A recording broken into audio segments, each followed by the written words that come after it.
Hello, my name is Matt Harris. This is my ME305 final project, the auto syringe pump, and I'd like to show you a little bit about it. First, I'll show you a bit of the outside and talk about how it works, and then we'll dive inside and get more into the technical parts.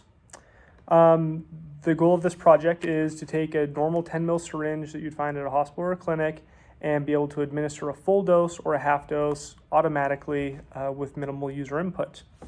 Okay, let's show you how this operates. You can take your 10 ml syringe and load it, and the plunger would be all the way back. But for this demonstration, I'm going to leave it out. On the menu, it'll ask us if we want to do a half dose or a full dose.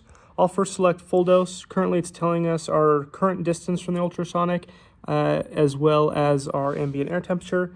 If I select this mode, it will begin working. It tells you that it's working, and we'll start stepping this closer and closer to administer the full dose.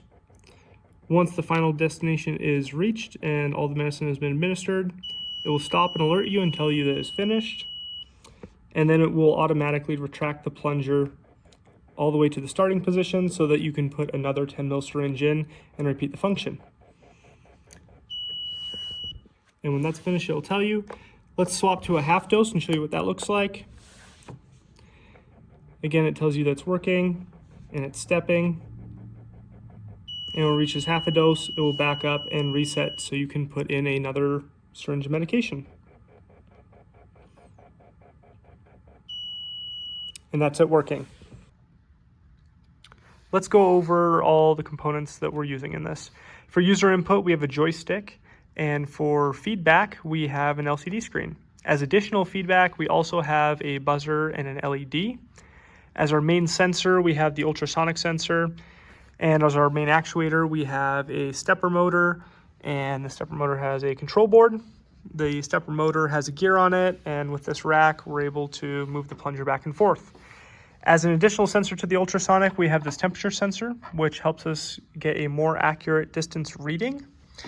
And if we look further inside, we have a power bar for all of our positives and negatives to connect, and our Arduino, and we're powering it all with the AC adapter.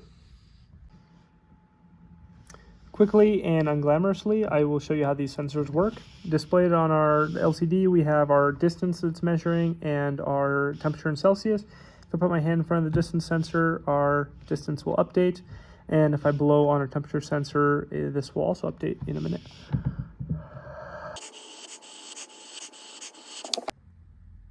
Let's talk about our two-position control on this project. The input from the user is whether they want a full dose or a half dose, and that correlates to a final distance. Do we want it all the way closed or partially closed? In this case, halfway, but that could vary. You could update the code to change that.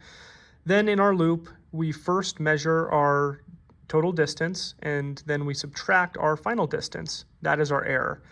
If that error is greater than 0, meaning we're not at our final distance yet, it's going to take a couple of steps. It loops through a step cycle a bunch of times, and then once it steps a bunch of times, it's going to remeasure our distance. Is our error at 0 yet? It measures the distance, it does the calculation, subtracts the final distance, that's our error.